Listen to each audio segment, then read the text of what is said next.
Capítulo 3. O convite. Quando Harry finalmente chegou à cozinha, os três Dursley já estavam sentados à mesa. Nenhum deles ergueu a cabeça quando o garoto entrou ou se sentou. A caraça vermelha de tio Walter estava escondida atrás do matutino Daily Mail, e tia Petúnia partia um grapefruit em 4, os lábios contraídos por cima dos dentes de cavalo. Duda parecia furioso e carrancudo, e por alguma razão dava a impressão de estar ocupando mais espaço do que de costume. E isso não era pouco, porque ele sempre ocupava sozinho um lado inteiro da mesa quadrada. Quando tia Petúnia pôs um quarto de grapefruit no prato do filho com um trêmulo Tome, Dudinha querido. o garoto lançou-lhe um olhar raivoso. A vida de Duda tomara um rumo muito desagradável desde que ele voltara para passar as férias de verão em casa, trazendo o boletim de fim de ano. Tio Walter e tia Petúnia, como sempre, tinham conseguido arranjar desculpas para as notas baixas dele. Tia Petúnia sempre insistia que Duda era um menino muito talentoso, incompreendido pelos professores, enquanto tio Walter sustentava que ele não queria mesmo um filho CDF e educadinho. Eles também passaram por cima das acusações de truculência e intimidação de colegas que havia no boletim. Ele é um garotinho turbulento, mas não faria mal a uma mosca, Comentou tia Petúnia chorosa. Contudo, no finalzinho havia uma observação muito bem colocada da enfermeira da escola, que nem mesmo os pais conseguiram justificar. Por mais que tia Petúnia choramingasse que Duda tinha ossos grandes e que seu excesso de peso era na realidade gordura infantil, que ele era um menino em crescimento e precisava de muita comida, o fato era que os fornecedores de uniformes da escola não estocavam calças suficientemente grandes para Duda. A enfermeira da escola vira o que os olhos de tia Petúnia, tão atentos quando se tratava de encontrar marcas de dedos em suas paredes brilhantes e observar as idas e vindas dos vizinhos, simplesmente se recusavam a enxergar que, longe de precisar de alimentação suplementar, Duda atingira aproximadamente o tamanho e o peso de um filhote de orca. Então, depois de muitos acessos de raiva, muitas discussões que sacudiram o soalho do quarto de Harry e muitas lágrimas de tia Petúnia, o novo regime começara. A receita da dieta que a enfermeira da Smeltons enviara fora colada na geladeira, já esvaziada de todas as coisas de que Duda mais gostava: bebidas gasosas e bolos, barras de chocolate e hambúrgueres, e cheia de frutas, legumes e coisas que tio Walter chamava de comida de coelho. Para fazer Duda se sentir melhor com a mudança, tia Petúnia insistira que a família inteira seguisse a mesma dieta. Agora ela passava um quarto de grapefruit para Harry. O garoto reparou que o dele era bem menor que o de Duda. A tia parecia sentir que a melhor maneira de manter o moral de Duda era providenciar para que ele, no mínimo, recebesse mais comida do que Harry. Mas tia Petúnia não sabia o que estava escondido sob as tábuas soltas do soalho no andar de cima. Não fazia a menor ideia de que Harry não estava seguindo dieta alguma. No momento em que descobriu que esperavam que ele sobrevivesse durante o verão comendo palitos de cenoura crua, Harry despachara Edviges à casa dos amigos com pedidos de ajuda, e eles tinham correspondido mais do que à altura. A coruja voltara da casa de Hermione com uma enorme caixa de lanchinhos sem açúcar. Os pais de Hermione eram dentistas. Hagrid, o guarda-caça de Hogwarts, comparecera com um saco de bolos que ele mesmo fabricara. Harry ainda não provara, tinha muita experiência com a culinária de Hagrid. A senhora Weasley, porém, mandara a coruja da família, Arrow, com um enorme bolo de frutas e tortinhas variadas. O coitado do Arrow, que era velho e fraco, precisara de 5 dias inteiros para se recuperar da viagem. Então, no aniversário de Harry, a que os Dursley sequer deram atenção, ele recebera 4 esplêndidos bolos de aniversário de Rony, Hermione, Hagrid e Sirius. Ainda lhe restavam 2, e sabendo que teria um café da manhã de verdade quando voltasse ao seu quarto, ele começou a comer o grapefruit sem reclamar. Tio Walter pôs de lado o jornal com um profundo suspiro de desaprovação e olhou para o seu quarto de grapefruit. É só isso? Perguntou em tom de reclamação a tia Petúnia. A mulher lhe lançou um olhar severo e indicou com a cabeça o filho, que já acabara de comer o seu quarto de fruta e estava cobiçando o de Harry com um olhar azedo nos olhinhos de porco. Tio Walter soltou um grande suspiro, que arrepiou sua espessa bigodeira e apanhou a colher ao lado do prato. A campainha da porta tocou. Ele se levantou penosamente da cadeira e saiu em direção ao hall. Rápido como um raio, enquanto a mãe se ocupava com a chaleira, Duda furtou o resto de grapefruit do pai. Harry ouviu vozes à porta, alguém rindo e a resposta seca do tio. Então a porta se fechou e seguiu-se um ruído de papel rasgado no hall. Tia Petúnia colocou o bule de chá sobre a mesa e olhou curiosa à volta para ver aonde fora o marido.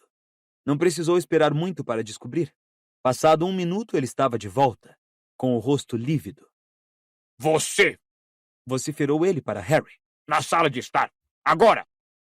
Espantado, perguntando-se o que teria feito desta vez, Harry se levantou e acompanhou o tio para fora da cozinha e rumaram para o aposento vizinho. Walter fechou a porta com força depois que ele e o sobrinho entraram. Então, Disse o tio, indo até a lareira e se virando para encarar Harry, como se estivesse prestes a lhe dar voz de prisão. Então, Harry teria adorado responder, qual é? Mas achou que a boa disposição do tio não deveria ser testada assim cedinho, principalmente se já estava sob forte estresse por falta de comida. Então decidiu fazer cara de quem está educadamente intrigado. isto acabou de chegar. Disse o tio, e brandiu na cara de Harry a folha de papel de carta roxo. Uma carta. A seu respeito. A confusão de Harry aumentou. Quem estaria escrevendo a tio Walter a respeito dele? Quem é que ele conhecia que mandava cartas pelo correio? Tio Walter olhou aborrecido para Harry. Depois baixou os olhos para a carta e começou a ler em voz alta. Prezado senhor e senhora Dursley, nunca fomos apresentados, mas tenho certeza de que já ouviram Harry falar muito do meu filho Rony. Como Harry deve ter lhes contado, a final da Copa Mundial de Quadribol vai se realizar na próxima segunda-feira à noite. E meu marido, Arthur, conseguiu arranjar ótimos lugares para o jogo por intermédio de conhecidos do Departamento de Jogos e Esportes Mágicos. Espero que o senhor e sua mulher nos permitam levar Harry ao jogo, pois é realmente uma oportunidade única na vida. A Grã-Bretanha não cedia a Copa há 30 anos e as entradas são muito difíceis de se obter. Ficaríamos muito felizes se Harry pudesse passar o resto das férias de verão conosco e de acompanhá-lo em segurança até o embarque para a escola. Seria preferível que ele nos mandasse a resposta o mais depressa possível, da maneira normal, porque o carteiro trouxa jamais entregou correspondência em nossa casa e não tenho muita certeza de que saiba onde é. Esperando ver Harry em breve, subscrevo-me. Atenciosamente, Molly Weasley. PS. Espero ter colado selos suficientes na carta. Tio Walter terminou a leitura, tornou a meter a mão no bolso superior do paletó e tirou mais alguma coisa. Olhe só isto. Rosnou. E mostrou o envelope em que chegara a carta da senhora Weasley, e Harry precisou fazer força para não rir. O envelope estava coberto de selos, exceto por um quadrado de uns 3 centímetros na face, em que ela havia exprimido o endereço dos Dursley numa letra miudinha. Então ela colou selos suficientes, disse Harry, tentando fazer parecer que o engano da senhora Weasley era muito comum. Os olhos do tio faiscaram. O carteiro reparou. Disse ele entre dentes. Estava muito interessado em saber de onde viera a carta. Foi por isso que tocou a campainha. Parecia estar achando muito engraçado. Harry ficou calado. Outras pessoas talvez não entendessem o porquê da preocupação do tio com tantos selos. Mas Harry vivera com os Dursley tempo bastante para saber que se incomodavam muito com qualquer coisa até ligeiramente anormal. O pior receio dos dois era alguém descobrir que estavam ligados, por mais remotamente que fosse, com gente como a senhora Weasley. Tio Walter continuou a olhar feio para Harry, que tentava sustentar uma expressão neutra. Se não fizesse nem dissesse nada idiota, talvez pudesse curtir uma oportunidade que só ocorria uma vez na vida. Esperou o tio dizer alguma coisa, mas o homem simplesmente continuou a fitá-lo com raiva. Harry resolveu então quebrar o silêncio. Então, Posso ir? Perguntou. Um ligeiro espasmo passou pela caraça púrpura do tio. Os bigodes se arrepiaram. Harry achou que sabia o que estava acontecendo por trás daquela bigodeira. Uma batalha encarniçada em que dois instintos muito fundamentais de tio Walter se confrontavam. Permitir que Harry fosse seria fazer o garoto feliz, uma coisa que o tio lutava para evitar havia 13 anos. Por outro lado, deixar que Harry sumisse para a casa dos Weasley o resto do verão seria livrar-se dele 2 semanas mais cedo do que os Dursley poderiam ter sonhado, e tio Walter detestava ter Harry em casa. Aparentemente, para ganhar tempo para pensar, ele baixou os olhos para a carta da senhora Weasley. Quem é essa mulher? Perguntou, examinando a assinatura com desagrado. O senhor já a viu. É a mãe do meu amigo Rony. Estava esperando ele descer do trem do trem da escola no fim do ano letivo. Quase dissera Hogwarts, e isto certamente irritaria o tio. Ninguém jamais mencionava o nome da escola de Harry em voz alta na casa dos Dursley. Tio Walter amarrou a cara enorme como se tentasse se lembrar de uma coisa muito desagradável.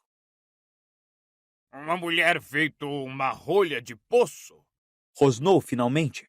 Uma penca de filhos de cabelos vermelhos? Harry franziu a testa.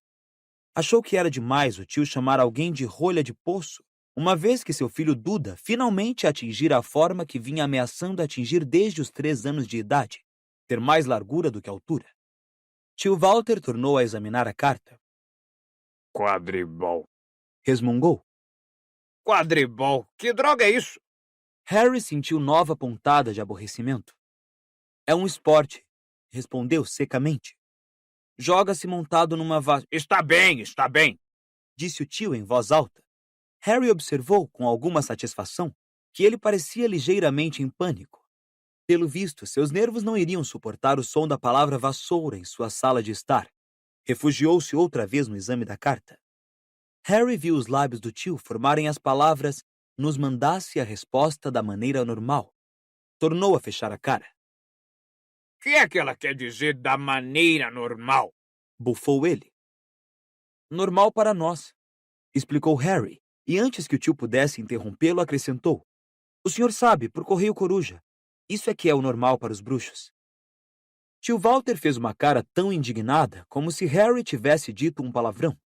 Trêmulo de raiva, lançou um olhar nervoso para a janela, como se esperasse ver os vizinhos com os ouvidos colados na vidraça.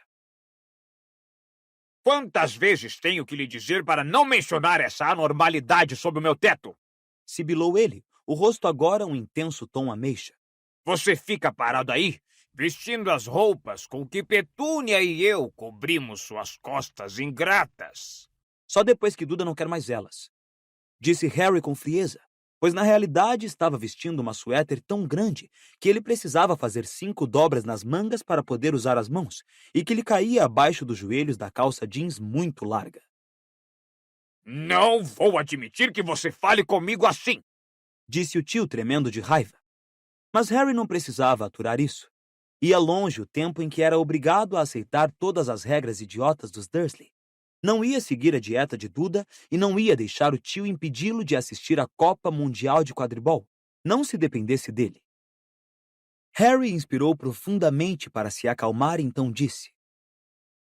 Muito bem, não posso assistir à Copa Mundial de Quadribol. Posso ir agora? É que eu tenho uma carta para Sirius que quero terminar. O senhor sabe, o meu padrinho. Conseguira. Dissera as palavras mágicas. Ficou então observando o tom púrpura no rosto do tio ir clareando desigualmente, fazendo-o parecer um sorvete de groselha mal misturado. Você está escrevendo para ele? Indagou tio Walter numa voz falsamente calma, mas Harry vira as pupilas dos olhos dele se contraírem com repentino medo. Bem, disse Harry em tom casual. Já faz um tempo que ele não tem notícias minhas e... O senhor sabe, se não receber nada, pode pensar que aconteceu algum problema. Ele parou para gozar o efeito de suas palavras. Quase pôde até ver as engrenagens girando por baixo dos cabelos do tio, escuros, grossos e caprichosamente repartidos. Se tio Walter tentasse impedir Harry de escrever para Sirius, este pensaria que o garoto estava sendo maltratado. Se dissesse que o sobrinho não podia ir à Copa Mundial de Quadribol, o garoto iria escrever contando ao padrinho, que teria certeza de que Harry estava sendo maltratado. Só havia uma coisa para tio Walter fazer. Harry via a conclusão se formando no cérebro do tio como se sua caraça bigoduda fosse transparente. O garoto tentou não sorrir e manter o rosto o mais inexpressível possível. E então... Bem, está bem então. Pode ir para a casa dessa rolha, dessa idiota, para essa tal de Copa Mundial. Escreva respondendo a esses Weasley para virem apanhá-lo, veja bem. Não tenho tempo para acompanhar você por todo o país. E pode passar o resto do verão lá. E pode dizer ao seu padrinho. Diga a ele que você vai. Ok, então, disse Harry animado. O garoto se virou e saiu pela porta da sala de estar, brigando com a vontade de saltar no ar e gritar. Ele ia para a casa dos Weasley, ia assistir à Copa Mundial de Quadribol. Já no corredor, ele quase colidiu com Duda, que estivera escondido atrás da porta, na esperança de ouvir Harry levar um passa fora. Ficou chocado ao ver o largo sorriso no rosto do primo. Foi um excelente café da manhã, não foi? Exclamou Harry. Estou de barriga cheia, você não? Rindo da cara de espanto de Duda, Harry subiu a escada, saltando 3 degraus de cada vez, e correu para dentro de seu quarto. A primeira coisa que viu foi que Edviges voltara. Estava na gaiola, espiando Harry com seus enormes olhos cor de âmbar, estalando o bico de um jeito que significava que estava aborrecida com alguma coisa. Exatamente o que a estava aborrecendo tornou-se visível quase na mesma hora. Ai! Gemeu Harry. Algo que lembrava uma minúscula bola de tênis cinzenta e emplumada acabara de bater do lado da cabeça de Harry. Ele massageou a cabeça furiosamente, erguendo os olhos para ver o que o atingira, e viu uma corujinha mínima, pequena o bastante para caber na palma de sua mão, chiando excitada pelo quarto como se fosse um busca-pé. O garoto percebeu que a coruja deixara cair uma carta a seus pés. Ele se abaixou, reconheceu a letra de Rony e abriu o envelope. Dentro havia um bilhete apressado. Harry, papai conseguiu as entradas! Irlanda contra a Bulgária, na noite de segunda. Mamãe escreveu aos trouxas para convidar você. Talvez a carta já tenha chegado. Não sei quanto tempo demora o correio dos trouxas. Pensei em lhe mandar este bilhete pela Pitty. Harry olhou bem para a palavra Pitty, depois para a minúscula coruja que voava velozmente em volta da luz no teto. Que nome mais esquisito para uma coruja. Talvez ele não tivesse entendido a letra de Rony. Voltou ao bilhete. Vamos buscar você, quer os trouxas gostem ou não. Você não pode perder a Copa. Só que mamãe e papai acham que é melhor a gente primeiro fingir que está pedindo permissão. Se eles disserem sim, mande logo Pitty com a sua resposta e iremos buscar você às 5 horas no domingo. Se eles disserem não, por favor, mande Pitty de volta depressa e iremos buscá-lo no domingo às 5 horas assim mesmo. Hermione está chegando hoje à tarde. Percy começou a trabalhar. Departamento de Cooperação Internacional em Magia. Não fale em ir para o exterior enquanto estiver aqui, a não ser que queira que ele lhe arranque as calças pela cabeça. Até mais, Rony. Calma aí, disse Harry quando a corujinha tirou um rasante da cabeça dele, batendo as asas loucamente. Harry só pôde supor que de orgulho por ter entregado a carta à pessoa certa. Vem cá, preciso que você leve a minha resposta. A corujinha voou até o topo da gaiola da coruja de Harry. Edviges olhou-a friamente, como se a desafiasse a tentar se aproximar mais. Harry tomou a pena de águia mais uma vez, apanhou um pergaminho limpo e escreveu. Rony, está tudo certo. Os trouxas disseram que eu posso ir. Vejo você amanhã às 5. Mal posso esperar. Harry.